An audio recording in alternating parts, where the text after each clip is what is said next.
कहानी की शुरुआत में गुमेंग का पूरा घर चल रहा था। आज उसकी शादी थी और आज उसने अपना पैसा, घर, परिवार सब कुछ खो दिया था। फिर कहानी हमें 2 सालों के बाद की दिखाई जाती है, जहां किसी पेवेलियन में इस शहर का नया गवर्नर आया था। तो कुछ लोग उसके बारे में बस ऐसे ही बातें कर रहे थे कि ये जो नया गवर्नर है, सुना है कि वो बहुत ही ज्यादा खड़ूस है। 2 साल पहले इसने इस शहर की सबसे अमीर फैमिली गू फैमिली को एक ही रात में आग में जलाकर मार दिया। अभी वो जू फैमिली की बेटी जाओ जाओ से शादी करने वाला है ताकि उसे पैसा और पावर मिल सके। तभी ही वहाँ पर जाओ जाओ आकर उनमें से एक बंदे को चाटा मार देती है, क्योंकि उसने इन लोगों की बातें सुन ली थी। उसके साथ गवर्नर शाओ भी था। वो आकर इनके कान में कुछ कहता है कि ये लोग अपने आप को थप्पड़े मारने लगते हैं। जाओ जाओ उससे पूछती है कि तुमने इन लोगों से ऐसा भी क्या कह दिया। इस पर वो कहता है कि मैंने कहा कि आज से पहले जिस किसी ने भी मुझसे पंगा लिया, मैंने उसकी कब्र खोद दी। इस पेवेलियन में हम गुमेंग को भी देखते हैं, जो कि एज अ डांसर यहाँ पर काम कर रही थी। जाओ जाओ कहती है कि मेरे फादर चाहते हैं कि हम दोनों अगले ही महीने शादी कर ले। गवर्नर शाओ का ध्यान उसकी बातों पर नहीं था। अभी वो गुमेंग को ही देखे जा रहा था, जो कि स्टेज पर डांस कर रही थी। जाओ जाओ कहती है कि मेरी जो नई मूवी आई है, मैंने उसमें डांस किया है। अगर तुम कहो तो आज रात में वो तुम्हें दिखा सकती हूँ। इस पर भी गवर्नर शाओ कोई ज्यादा रिएक्शन नहीं देता। जब वो देखता है कि गुमेंग हॉल में डांस करने के लिए नीचे आई है, कि वो जाओ जाओ को कहता है कि क्या तू मेरे साथ डांस करोगी। इस पर वो मान जाती है। ऐसे ही डांस करते हुए गुमेंग जब उसके पास आती है कि वो उसे बातों में उलझा रही थी कि गवर्नर शाओ उसके कपड़ों में से गन निकालकर अपने पास रख लेता है। वो कहता है कि तुम्हें क्या लगता है कि मुझे मारना इतना ज्यादा आसान होगा। ऐसा कहते हुए वो और भी हथियार को बाहर निकालता है, जो कि गुमेंग ने अपने कपड़ों में छुपा कर रखे थे। फिर भी गुमेंग उसे मारने की कोशिश करती है कि वो उसे दूर धक्का मारता है कि उसका सिर टेबल में टकराने की वजह से वो बेहोश हो गई थी। गवर्नर शाओ जब उसका चेहरा देखता है कि ये तो उसकी एक्स फियोंसे गुमेंग थी। एक फ्लैशबैक में हमें दिखाया जाता है कि गुमेंग उसे कह रही थी कि तुमने मेरे परिवार को क्यों मारा। इस पर वो कहता है कि पहले तुम्हारे फादर ने मेरे परिवार के 10 लोगों को मारा, इसलिए मैंने तुम्हारी पूरी फैमिली को जला दिया। गुमेंग उसे कहती है कि मेरे फादर ऐसा नहीं कर सकते, तुम्हें पक्का कोई गलतफहमी हो गई होगी। कि वो कहता है कि तुम्हारे फादर ने पहले हमारा घर छीन लिया, मेरे डैड ठंड में भूखे प्यासे मर गए तड़प कर, और फिर मेरी माँ ने खुदकुशी कर ली। तुम ये सब कुछ डिजर्व करती हो। गुमेंग कहती है कि शुरुआत में तुम मेरे पीछे पड़े थे, मुझसे प्यार करने का नाटक कर रहे थे, क्योंकि तुम्हें मेरी फैमिली से बदला लेना था। गवर्नर शाओ कहता है कि ये तो अच्छा है, वो सड़े हुए लोग मरना ही डिजर्व करते हैं। ये सुनकर गुमेंग को उस पर काफी गुस्सा आता है। वो जैसे ही उसे मारने चाहती कि ये थोड़ा साइड में हट जाता है और गुमेंग पानी में गिर जाती है। फ्लैशबैक यहीं पर ही खत्म होता है। अभी वो उसे अपने घर पर लेकर आया था। वो कहता है कि अच्छा, तो उस दिन तुम जिंदा बच गई थी। तभी ही गुमेंग को होश आता है। सिर पर चोट लगने की वजह से उसकी मेमोरी लॉस्ट हो गई थी। वो कहती है कि तुम कौन हो और मैं यहाँ क्या कर रही हूँ। गवर्नर शाओ ने उसके हाथों में हथकड़ियाँ बांध कर रखी थी। वो कहता है कि गुमेंग, तुम भूलने का नाटक काफी अच्छे से कर लेती हो, पर मैं जानता हूँ कि तुम यहाँ पर अपनी फैमिली का मुझसे बदला लेने आई हो। गवर्नर शाओ यहाँ पर उसे थोड़ा डराकर धमकाकर उसके मुंह से सच उगलवाना चाहता था कि तभी ही उसे कोई अर्जेंट काम आ जाता है और वो वहाँ से चला जाता है। उसके जाते ही गुमेंग अपने आप को छुड़ाकर गवर्नर के घर को इधर उधर देख रही थी कि वहाँ पर जाओ जाओ आ जाती है। वो कहती है कि तुमने गवर्नर शाओ को कल ऑफेंड किया था। वो पूछती है कि तुम कौन हो। इस पर जाओ जाओ बताती है कि मैं गवर्नर की होने वाली वाइफ हूँ और इस घर की मालकिन। वो अपने गार्ड्स को ऑर्डर देती है कि इसे पकड़कर इसे जितना हो सके उतना मारो। कि वो अपनी फाइटिंग स्किल की मदद से उन सभी को मारकर यहाँ से भाग जाती है। लेकिन घर के बाहर ही उसकी मुलाकात गवर्नर शाओ से हो जाती है। वो उससे कहता है कि तुम्हें क्या लगता है कि तुम मुझसे बचकर भाग सकोगी, अभी तो खेल शुरू हुआ है। वो उसे वापस अंदर लेकर आता है और कहता है कि तुम्हारा नाम रुमेंग है और तुम मेरी पर्सनल मेड हो। ये सुनकर वो कहती है कि क्या कहा नौकरानी, पर शुरुआत में तो तुम मुझे गुमेंग कह के बुला रहे थे।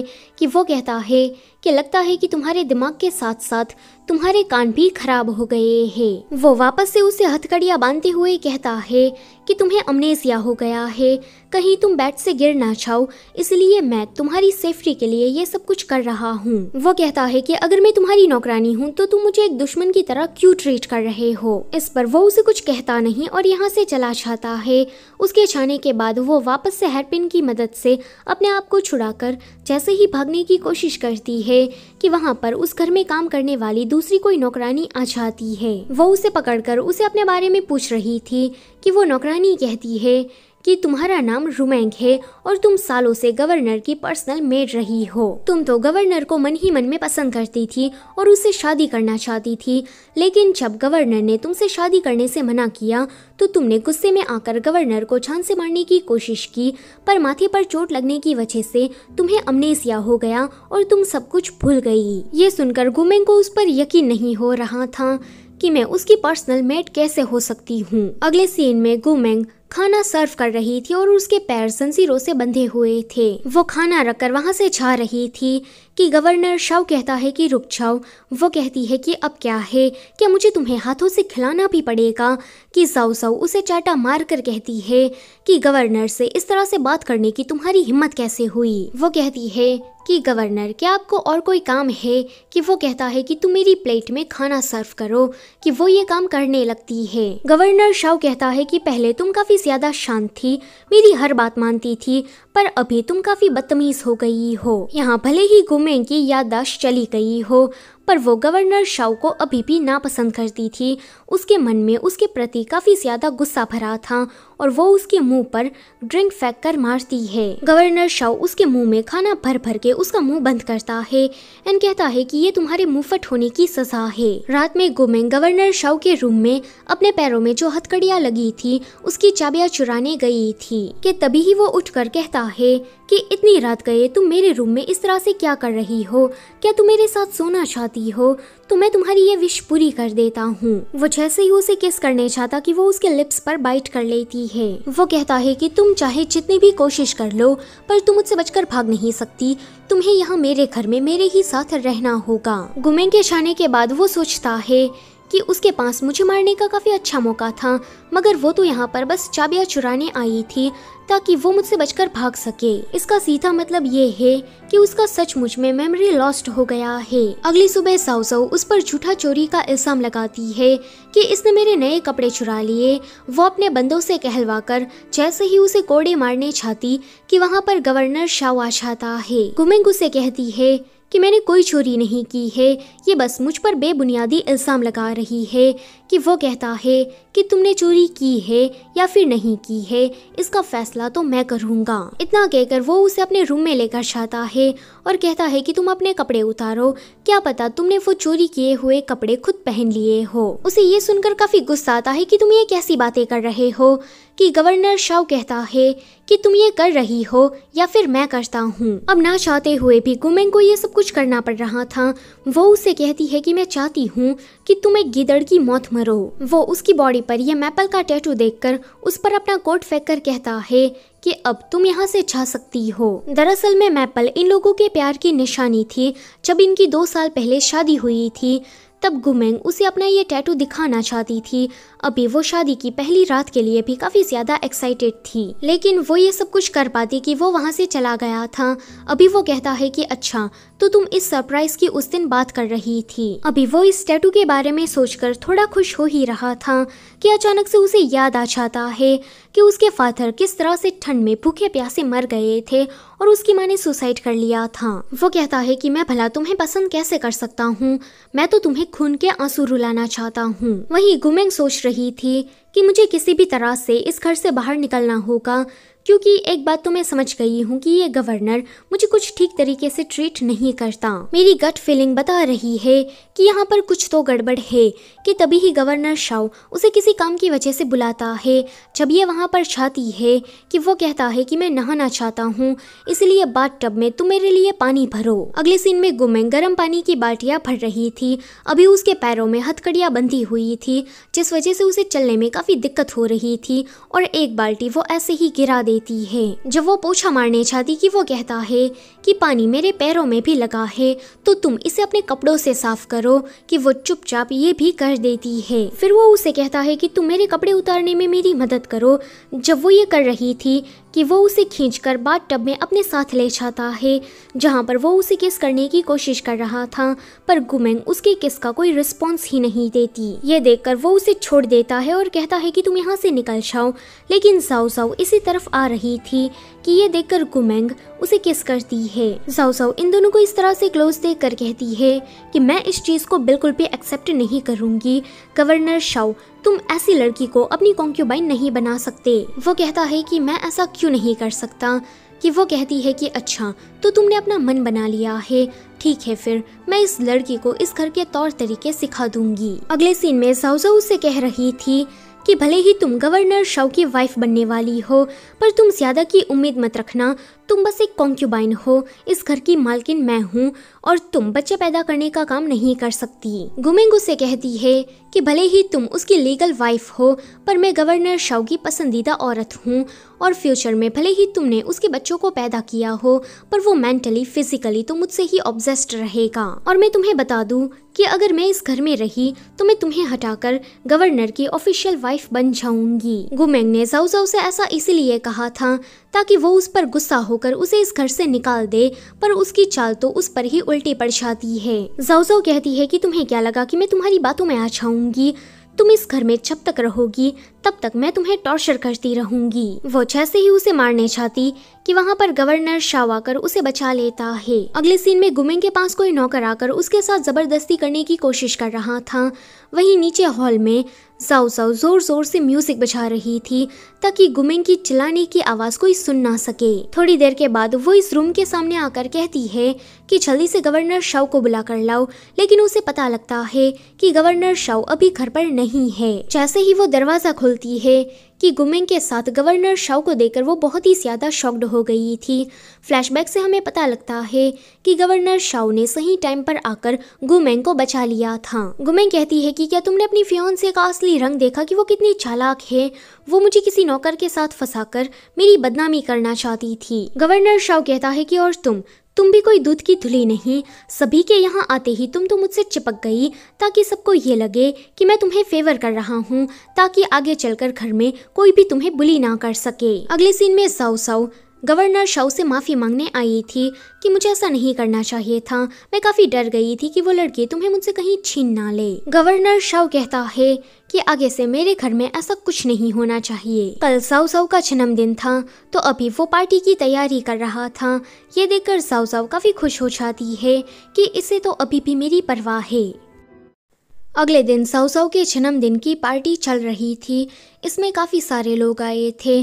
जाओ जाओ ये देखकर गवर्नर शाओ से काफ़ी खुश हो जाती है कि इसने मेरे जन्मदिन पर इतना सब कुछ किया। ये कमांडर जू है जाओ जाओ के फादर, वो गुमेंग को देखकर उसके साथ फ्लर्ट कर रहे थे कि तुम कितनी ज़्यादा हॉट हो, क्या तुम मेरे साथ एक रात गुजारना पसंद करोगी। उसका बेटा जिचन आकर उसे कहता है कि फादर, पार्टी में सभी लोग आपको ही देख रहे हैं, आप इस तरह से लड़की छेड़ना बंद करें वरना बदनामी आपकी ही होगी। सभी लोग ये कहेंगे कि आप यहाँ के चीफ कमांडर होने के बावजूद भी एक मामूली सी नौकरानी के पीछे पड़े हैं। ये सुनकर कमांडर जू वहाँ से चले जाते हैं।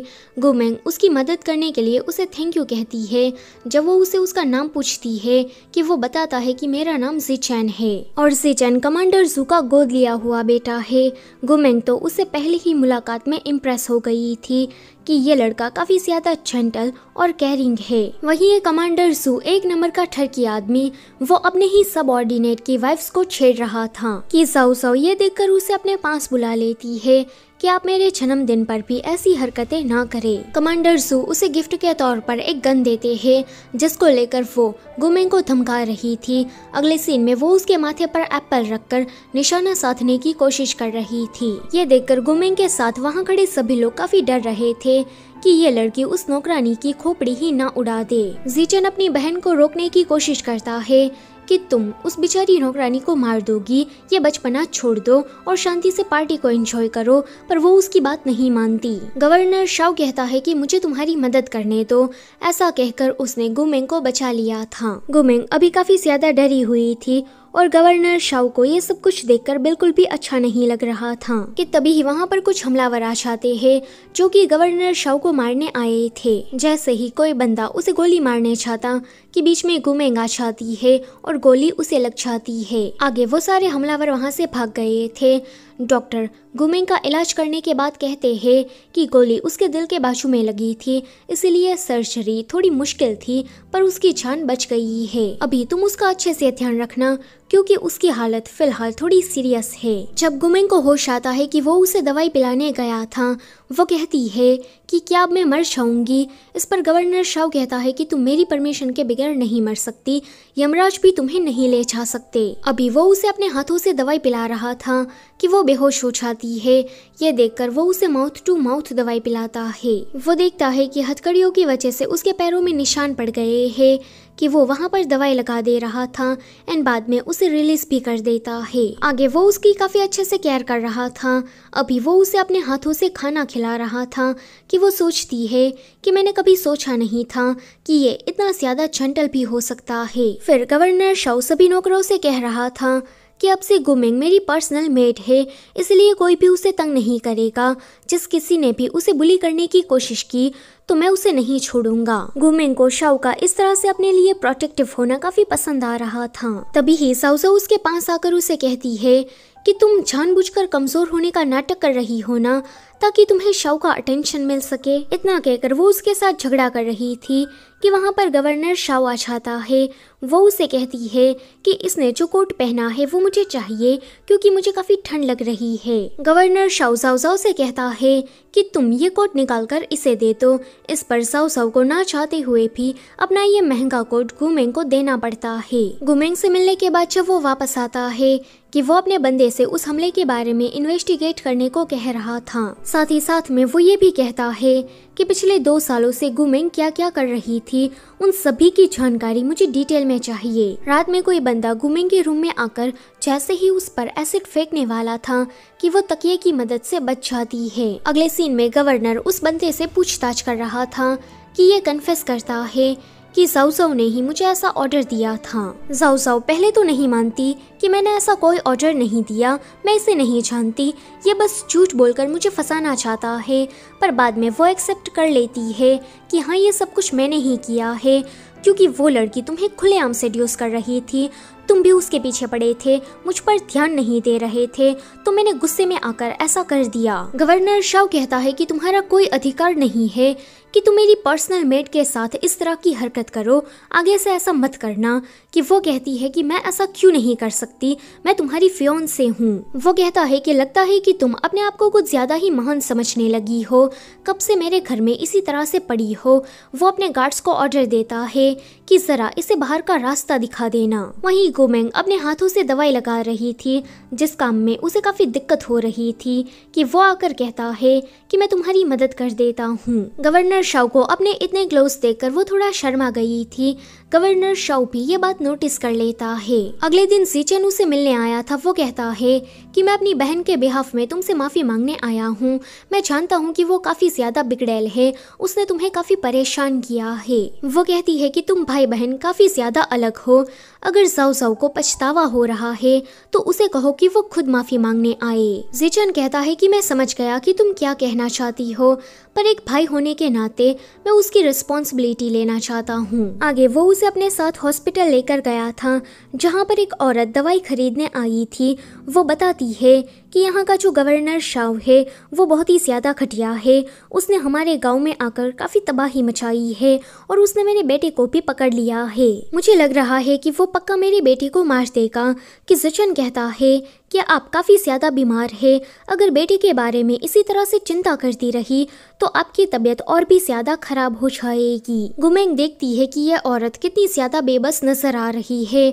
उस औरत के जाने के बाद ये दोनों उसी बारे में बात कर रहे थे कि वहाँ पर गवर्नर शाओ आ जाता है। वो इन दोनों को क्लोज देखकर थोड़ा जेलस हो गया था कि वो कहता है कि तुम तो कमांडर जू के गोद लिए हुए बेटे हो ना, क्या तुम्हारे पास अपनी कोई नौकरानी नहीं जो कि तुम मेरी नौकरानी के साथ इस तरह से गप्पे लड़ा रहे हो। वो गुमिंग का हाथ पकड़कर उसे घर वापस लेकर आता है जहाँ पर इन दोनों के बीच में रोमांस चल रहा था कि तभी ही गवर्नर शाओ को अपनी मरी हुई फैमिली याद आ जाती है और उसका वापस से रिवेंज मोड ऑन हो जाता है। अगले दिन जब वो उसके लिए खाना लेकर आती है कि वो दरवाजा नहीं खुलता एंड कहता है कि यहाँ से निकल जाओ। गुमेंग को उसका इस तरह का बर्ताव समझ में नहीं आता कि अब इसे अचानक से क्या हो गया। अगले सीन में वो गवर्नर शाओ की फैमिली के जहाँ पर टेबल रखे थे उस जगह को साफ कर रही थी कि गवर्नर शाओ आकर उसे डांटता है कि इन सभी को टच करने की तुम्हारी हिम्मत कैसे हुई। गुमेंग ने यहाँ पर गलती से उसकी माँ का टेबल भी तोड़ दिया था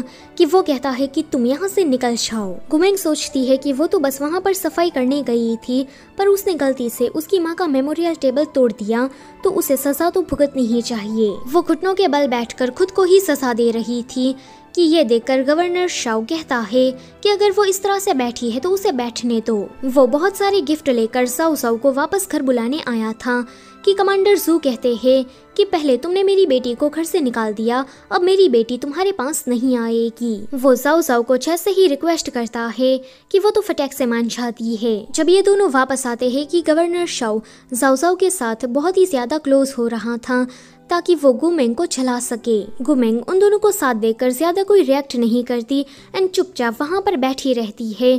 वो बस माफी की उम्मीद कर रही थी। रात में तभी ही स्नोफॉल होना स्टार्ट हो जाती है और पूरा दिन इसी तरह से बैठे रहने पर वो जैसे ही बेहोश होती है कि जिचन आकर उसे अपने साथ लेकर चला जाता है। अभी उसे बुखार हो गया था तो वो पूरी रात जगकर उसकी काफी केयर करता है। गवर्नर शाओ को भी उसकी काफी चिंता हो रही थी एंड वो पूरी रात इसी के ही बारे में सोच रहा था। अगली सुबह जब वो उसे मिलने गया था कि जिचन उसे कहता है कि तुम्हें दिख रहा है ना कि ये कितनी ज्यादा कमजोर पड़ गई है, माना कि इससे कोई गलती हो गई पर तुम काफी ज्यादा बेरहम हो। कोई छोटी सी गलती के लिए इतनी बड़ी सजा किसी को कैसे दे सकता है। यहाँ पर गवर्नर शाओ तो वापस से जेलस हो जाता है कि ये लड़का इसकी इतनी परवाह क्यों कर रहा है।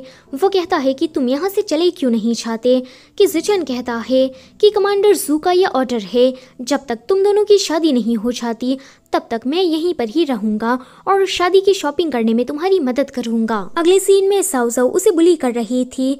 इस बार गवर्नर शाओ भी उसकी कोई मदद नहीं करता क्योंकि वो जिचन की वजह से उस पर गुस्सा था। जिचन आकर कहता है कि अगर तुम्हें अपनी नौकरानी इतनी ही ज्यादा नापसंद है तो मुझे इसे अपने साथ लेकर जाने दो।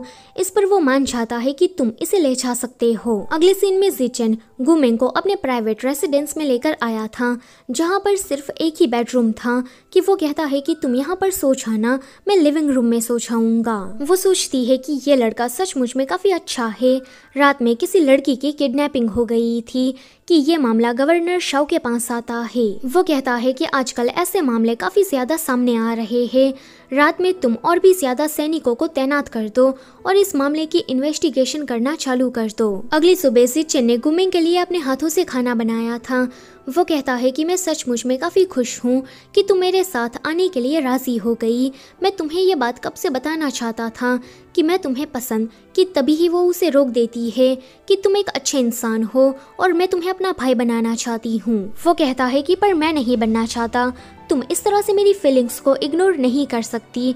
कि वो कहती है कि अगर ऐसा है तो हमारा साथ में रहना ठीक नहीं। वो यहाँ से जा रही थी कि जिचन उसे रोक कर कहता है कि तुम चाहो तो हम दोस्त बनकर रह सकते हैं। इस पर वो मान गई थी। अगले सीन में ये दोनों किसी कॉस्मेटिक शॉप में अलग अलग सैंपल ट्राई कर रहे थे कि वो कहता है कि अगर तुम्हें इनमें से कुछ चाहिए तो मुझे बोलो, वो चीज मैं तुम्हारे लिए खरीद दूंगा। पर वो कहती है कि तुम ये सैंपल भी ट्राई करो। जब वो ये करने चाहता कि थोड़ी क्रीम उसके नाक पर भी लग जाती है। जब वो उसे साफ कर रही थी कि वहाँ पर गवर्नर शाओ जाओ जाओ को लेकर आ जाता है।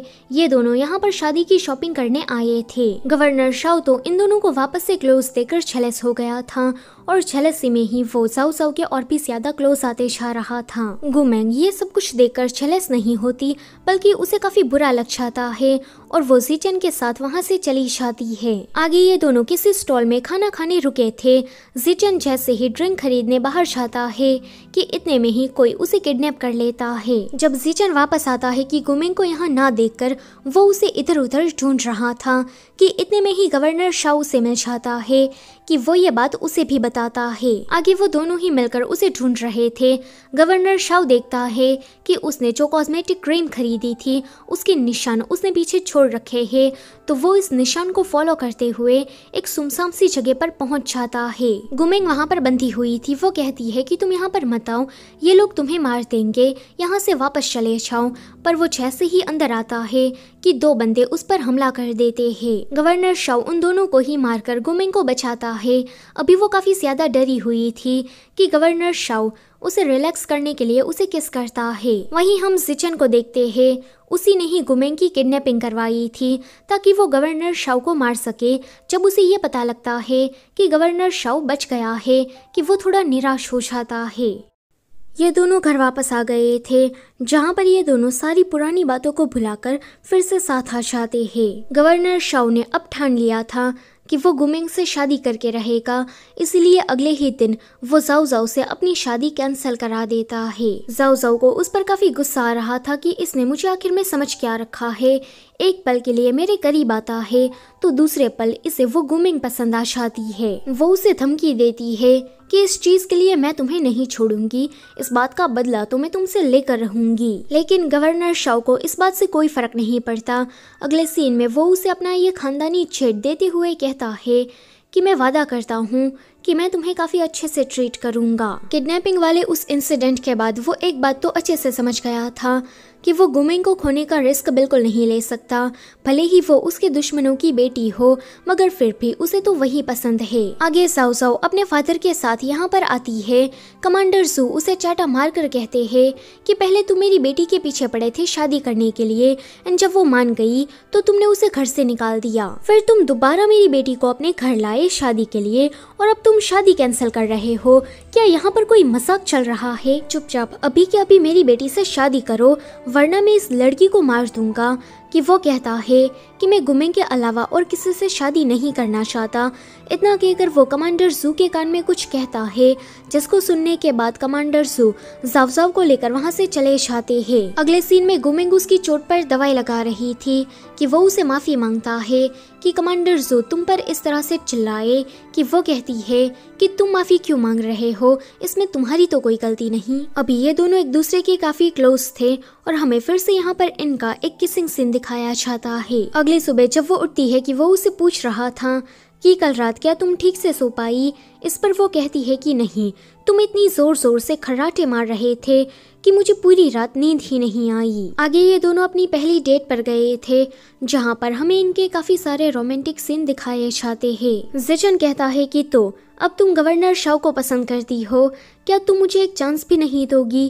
कि गवर्नर शाओ आकर कहता है कि अब यह सिर्फ मेरी है, तुम इसके बारे में भूल जाओ और यहाँ से चलते बनो। इतना कहकर वो खुद ही गुमिंग को उठाकर अंदर लेकर चला जाता है। कुछ दिनों के बाद गुमिंग की एक फादर के साथ फोटो और यह लेटर रिसीव हुआ था, जिसमें लिखा था कि गवर्नर शाओ ने तुम्हारी पूरी फैमिली को मार डाला है। ये जानकर वो बहुत ही ज्यादा शॉक्ड होती है जब वो रात में घर वापस आया था कि ये उसे ड्रिंक पिलाकर नशे की हालत में गू फैमिली के बारे में इनडायरेक्ट वे में पूछ रही थी कि उन लोगों के साथ ऐसा भी क्या हुआ कि वो सारे लोग आग में चलकर एक ही रात में मर गए। गुमिंग उसे यहाँ पर ये नहीं बताती कि उसे पता लग गया है कि वो गू फैमिली की गुमेंग है। वो कहता है कि वो सारे सड़े हुए लोग मरना ही डिजर्व करते हैं, मैंने उन सभी को मार दिया। वो उसे बहुत सारे और क्वेश्चन पूछती है जिसका जवाब वो नहीं देता।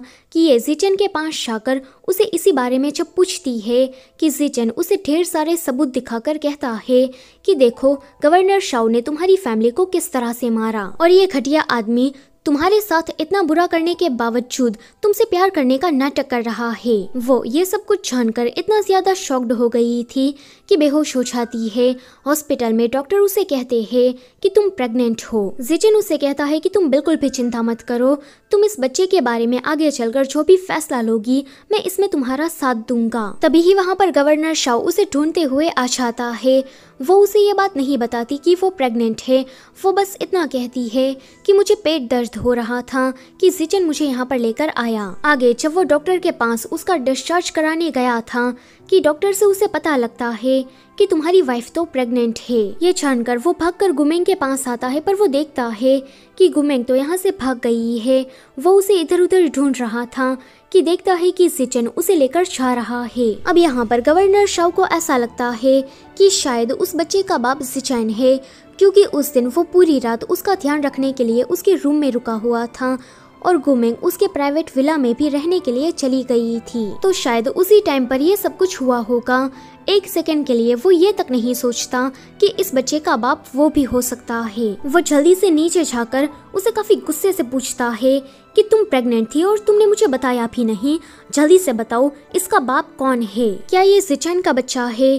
कि वो सोचती है कि पहले इसने मेरे पूरे परिवार को मारा, उसके बाद मेरा मेमोरी लॉस्ट हुआ तो इसने इस बात का फायदा उठाया, मुझे नौकरानी बनाकर रखा और टॉर्चर करता रहा। अभी ये अपने ही बच्चे को लेकर मुझसे इस तरह के सवाल पूछ रहा है। वो गुस्से में कह देती है कि तुमने ठीक कहा, ये जिचन का बच्चा है। ये सुनकर वो उसे उठाकर घर वापस लेकर आता है, जहाँ पर वो उसे कह रहा था कि पहले तुमने मुझे सेड्यूस किया, मुझे पसंद करने का नाटक कर रही थी और साथ ही साथ में जिचन के साथ तुम्हारा अफेयर भी चालू था। क्या मैं तुम्हारे लिए कोई मजाक था? आखिर में तुमने मुझे समझ क्या रखा है? वो गुस्से में ही उसे अबॉर्शन की दवाई पिला देता है। वो काफी मना भी करती है कि मेरे साथ ऐसा मत करो, मगर वो इतना ज्यादा गुस्से में था कि वो उसकी बात सुन ही नहीं रहा था। अगले सीन में वो सोच रहा था कि भले ही गुमेंग ने मुझे प्यार में धोखा दिया हो, पर मैं उसे नहीं छोड़ सकता। वो मुझे छोड़कर उस जिचन के पास जाना चाहती है, पर मैं ऐसा नहीं होने दूंगा। उसकी किस्मत मुझसे जुड़ी हुई है, फिर चाहे वो मुझसे नफरत ही क्यों ना करे, पर मैं उसे जाने नहीं दूंगा। ऐसा कहते हुए वो नशे की ही हालत में बेहोश हो जाता है। अगली सुबह वो गुमेंग के लिए बहुत सारी औषधियाँ लेकर आया था। वो कहता है कि इसको खाने के बाद तुम्हारी हेल्थ काफी अच्छी हो जाएगी। कि वो गुस्से में ही उसे अपने रूम से बाहर निकाल देती है कि मेरी फैमिली मेरे बच्चे को खत्म करने के बाद अभी तुम मेरे सामने अच्छा बनने की कोशिश कर रहे हो, क्या तुम्हें कोई पछतावा नहीं? आगे गुमेंग जिचन के साथ यहाँ से भाग गई थी। वो दोनों सिटी के बाहर बस निकलने ही वाले थे कि गवर्नर शाओ आकर इन दोनों को पकड़ लेता है। अभी जिचन पर उसे काफी गुस्सा आ रहा था कि तुम मेरी वुमन को लेकर कहाँ जा रहे थे। वो उसे मारने ही वाला था कि गुमेंग कहती है कि इसे जाने दो वरना मैं मर जाऊंगी। गवर्नर शाओ कहता है कि तुम इस लड़के की इतनी परवाह क्यों कर रही हो? क्या तुम्हें मेरा प्यार दिख नहीं रहा? क्या तुम मुझे छोड़कर इसके साथ रहना चाहती हो? कि वो कहती है कि हाँ, मुझे तुम्हारे साथ नहीं रहना है, मैं जिचन के साथ रहना चाहती हूँ। वो कहता है कि शुरुआत में तुम मेरे पास आई थी, अब मैं तुम्हें जाने नहीं दूंगा। कि वो कहती है कि तुमने मेरी पूरी फैमिली को मार दिया, तो तुम्हें क्या लगता है कि मैं तुम्हें माफ कर दूंगी और तुम्हारे साथ रहूंगी? गवर्नर शाओ कहता है कि अच्छा, तो तुम्हें सब पता लग गया। वो कहती है कि तुम मेरी फैमिली के कातिल हो। मुझे अभी भी यकीन नहीं होता कि मैंने तुमसे इतना प्यार किया और तुम्हारे बच्चे को भी कैरी किया। ये जानकर वो बहुत ही ज्यादा शॉक्ड होता है कि वो उसका बच्चा था। वो कहता है कि अगर ऐसा ही था तो तुमने मुझे पहले क्यों नहीं बताया? वो कहती है कि तुम जानकर क्या कर लेते? तुमने शुरुआत से ही मुझसे झूठ बोला, मुझे झांसे में रखा, मेरी मेमोरी लॉस्ट का फायदा उठाया। इतना कहते हुए वो अपनी हेयर पिन को निकालकर खुद को ही मार देती है। गवर्नर शाओ जल्दी से उसे उठाकर हॉस्पिटल लेकर आया था, जहां पर उसकी जान बच गई थी। डॉक्टर बताते हैं कि ये काफी सारे मेंटल ट्रॉमा से गुजरी है, तो मैं कुछ कह नहीं सकता कि ये कोमा से कब बाहर आएगी, मगर उसी रात उसे होश आ जाता है। उठने के बाद वो पिछले 2 साल की सारी पुरानी यादों को भूल गई थी। उसे गवर्नर शाओ बिल्कुल भी याद नहीं था। वो कहती है कि तुम कौन हो और मेरे फादर कहाँ पर है और मैं यहाँ पर बिस्तर पर इस तरह से क्यों पड़ी हूँ? कि वो कहता है कि तुम्हारे फादर बिजनेस ट्रिप पर गए हैं और मैं तुम्हारा हस्बैंड हूँ। वो कहती है कि क्या मेरी शादी हो गई? पर अभी तो मैं कॉलेज में हूँ, मैं इतनी जल्दी शादी कैसे कर सकती हूँ? वो कहता है कि अमनेसिया के कारण तुम अपनी मेमोरीज को भूल गई हो। मैं इस सिटी का गवर्नर हूँ और तुम्हारा हस्बैंड। अगर तुम्हें मुझ पर यकीन नहीं हो रहा तो तुम अपनी बॉडी में मैपल का टैटू देख सकती हो। उस टैटू के नीचे मेरा नाम लिखा हुआ है। वो जब उसे देखने चाहता कि वो उसे चाटा मार कर कहती है कि दूर हटो थरकी कहीं के। ये सुनकर वो बाहर चला आता है। अभी उसे बहुत ही ज्यादा पछतावा हो रहा था। वो कहता है कि मैंने उसे इतना ज्यादा हर्ट किया कि वो मेरे बारे में सब कुछ भूल गई है। शायद ऐसा करके वो खुद को प्रोटेक्ट करना चाहती है। उसका दोबारा मेमोरी लॉस्ट हो गया। शायद ऐसा करके भगवान मुझे दूसरा मौका देना चाहते हैं। इस बार मैं अपनी सारी पुरानी गलतियों को सुधारूंगा और उसे काफी अच्छे से ट्रीट करूंगा। आगे गवर्नर शाओ उसे अपने घर लेकर आया था, जहाँ पर वो सोच रही थी कि मुझे इसकी बातों पर भरोसा करना चाहिए या फिर नहीं, लेकिन वो उसकी काफ़ी अच्छे से केयर कर रहा था कि गुमेंग को उस पर यकीन हो ही जाता है और वो उसके साथ सेफ फील कर रही थी। घर में पड़ी सारी चीज़ों को देखकर भी उसे लगता है कि शायद हम सचमुच में हस्बैंड वाइफ थे कि तभी ही गवर्नर शाओ उसके रूम में साथ में सोने के लिए आ जाता है। वो डर रही थी कि वो कहता है कि तुम चिंता मत करो, मैं नीचे सो जाऊंगा और तुम बेड पर सो जाना, मैं तुम्हारी परमिशन के बगैर तुम्हें टच नहीं करूंगा। ये सुनकर वो रिलैक्स होकर सो जाती है। अब तो उसका भरोसा और भी ज्यादा बढ़ गया था। अगले दिन वो उसे बाहर घुमाने के लिए ले गया था, जहाँ पर सबसे पहले वो लोग शॉपिंग करते हैं। उसके बाद किसी बड़े से रेस्टोरेंट में लंच करने गए थे और रात में गवर्नर शाओ ने गुमेंग के लिए फायरवर्क्स प्रिपेयर किए थे, जिसको देखकर वो काफी खुश हो गई थी। वो कहती है कि मुझे ये पसंद तो आया, पर आगे से फायरवर्क्स में अपने पैसे खर्च मत करना। फिर वो दोनों बाजार में करतब देखने के लिए रुके थे कि वहाँ पर गवर्नर शाओ पर हमला हो जाता है। वो हमलावर तो वहाँ से भाग गया था और ये दोनों घर वापस आ गए थे, जहाँ पर गुमेंग उसकी काफी अच्छे से केयर कर रही थी। गवर्नर शाओ को ये चीज काफी ज्यादा अच्छी लगती है। वो कहता है कि मैं अभी इंजर्ड हूँ और बाहर भी काफी ज्यादा ठंड है। कि वो कहती है कि मैं समझ गई, तुम बेड पर सो जाना, मैं नीचे सो जाऊंगी। कि वो कहता है कि नहीं नहीं, मैं अपनी वाइफ को नीचे सोने कैसे दे सकता हूँ। अगले सीन में वो बीच में लाइन लगाकर सो रही थी कि गवर्नर शाओ सोचता है कि मैंने ये तो नहीं सोचा था। फिर यहाँ पर हमें 2 साल पहले का एक फ्लैशबैक दिखाया जाता है, जहाँ शादी के दिन गवर्नर शाओ को गू फैमिली पर काफी गुस्सा आ रहा था। वो यहाँ धमाका करके पूरे घर को जलाकर सभी को मारना चाहता था, लेकिन बाद में उसका मन बदल गया। वो कहता है कि मैं इन लोगों से कोई बदला लेना नहीं चाहता, मैं गुमेंग के साथ शांति से रहना चाहता हूँ। तुम जाकर बॉम्ब को रिफ्यूज कर दो। मगर वो ये करने चाहता उससे पहले ही घर में एक बहुत ही बड़ा ब्लास्ट हो जाता है। उस टाइम पर गवर्नर शाओ को समझ में नहीं आ रहा था कि ये आखिर में किसकी हरकत है। पिछले 2 सालों से वो उसी बंदे को ढूंढ रहा था जिसने वो धमाका किया। रात में बिजली की आवाज से गुमिंग काफी डर रही थी कि ये उसके पास आकर सीधा उससे हक कर लेता है एंड कहता है कि तुम डरो मत, मैं तुम्हारे साथ हूँ। वो उसके साथ काफी सेफ फील कर रही थी। पहली बार जब उसका मेमोरी लॉस्ट हुआ था तब भी उसे गवर्नर शाओ से प्यार हो गया था और दूसरी बार भी ऐसा ही होता है। वहीं गवर्नर शाओ सोच रहा था कि मैंने पास्ट में बहुत सारी गलतियाँ की है और इस चीज़ का मुझे काफ़ी पछतावा भी है। मैं तुमसे काफ़ी प्यार करता हूँ और मैं तुम्हें खोने का रिस्क नहीं ले सकता। मैं इस बार तुम्हें खुद से दूर जाने नहीं दूंगा। फिर हमें ज़ीचेन का असली रंग दिखाया जाता है। 2 साल पहले गू फैमिली के घर पर इसी ने ही धमाका किया था और सारा इल्जाम इसने गवर्नर शाओ पर लगा दिया था। और शहर में जो लड़कियों को लेकर किडनैपिंग चल रही थी, इस काम में भी इसी का ही हाथ था। गुमेंग अब गवर्नर शाओ को पसंद करने लगी थी, इसलिए वो अपनी फीलिंग्स उसे कन्फेस करते हुए जब उसे पहली बार हनी कह के बुलाती है कि गवर्नर शाओ खुद को कंट्रोल नहीं कर पाता और उसे किस करने लगता है। आगे वो गवर्नर शाओ की पेंटिंग बना रही थी जो कि उसे बहुत ही ज्यादा पसंद आती है। वो कहता है कि तुम मुझे भी ये सिखाओ। आगे ये दोनों साथ में मिलकर ड्राइंग कर रहे थे। अभी इन दोनों के बीच में सब कुछ अच्छे से चल ही रहा था कि वहाँ पर साउ साउ टपक जाती है। गुमेंग को देखकर वो उसे फिर से बुली करने लगती है कि अगर तुम गवर्नर शाओ की जिंदगी में नहीं आती तो वो मुझे पसंद कर रहा होता, मैं उसकी वाइफ बन चुकी होती। इतना कहकर वो उसे दूर धक्का मारती है। इस बार सर पर चोट लगने की वजह से गुमेंग को सारी पुरानी बातें याद आ गई थी, यानी कि उसे सब कुछ याद आ गया था कि उसका किस तरह से 2 बार मेमोरी लॉस्ट हुआ और 2 बार गवर्नर शाओ ने उससे झूठ बोला। जब गवर्नर शाओ उसे देखने आता है कि वो काफी ज्यादा नॉर्मल बिहेव करती है, उसे वो पता लगने नहीं देती कि उसे सब कुछ याद आ गया है। आगे गवर्नर शाओ को पता लगता है कि उसका ट्रांसफर हुआ है और साथ ही साथ में उसे प्रमोशन भी मिला है। कमांडर सू और साउ साउ दोनों ही इस बात का सेलिब्रेशन करने के लिए उसके घर पर आए थे, जहाँ पर जाओ जाओ अपने पिछले बिहेवियर के लिए गुमेंग से माफी मांगती है। कमांडर जू ने आज कुछ ज्यादा ही ड्रिंक कर ली थी कि वो बेहोश हो जाते हैं।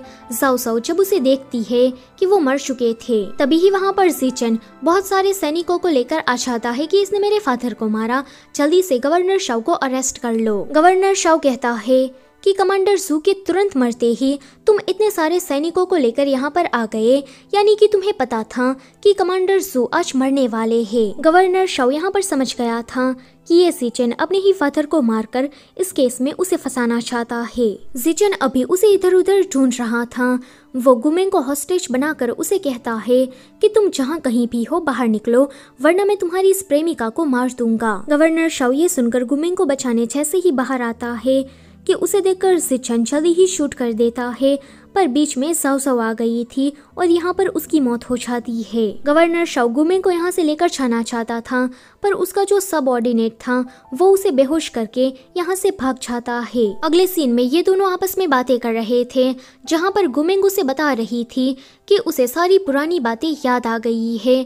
2 साल पहले ज़िचेन ने ही उसे पानी से बाहर निकाला था। उसने कहा कि गवर्नर शाओ ने तुम्हारी फैमिली को मार दिया, अब तुम्हें उसे बदला लेना चाहिए। गुमेंग ने ज़िचेन के ही साथ रहकर फाइटिंग वगैरह सीखी। अभी वो उसे कह रही थी कि माना कि हम गवर्नर शाओ से अपना बदला लेना चाहते थे, पर तुमने अपने फादर कमांडर जू को क्यों मारा? ज़िचेन कहता है कि वो साला बुढ़ा, मैं उसका बेटा हूँ, मगर फिर भी वो मुझे फेवर नहीं कर रहा था और गवर्नर शाओ को ही सपोर्ट किए जा रहा था, इसलिए मैंने उसे मारकर उसकी चीफ कमांडर की कुर्सी हासिल कर ली। आगे शहर में खबर फैली हुई थी कि ज़िचेन गू फैमिली की गुमेंग से शादी करने वाला है।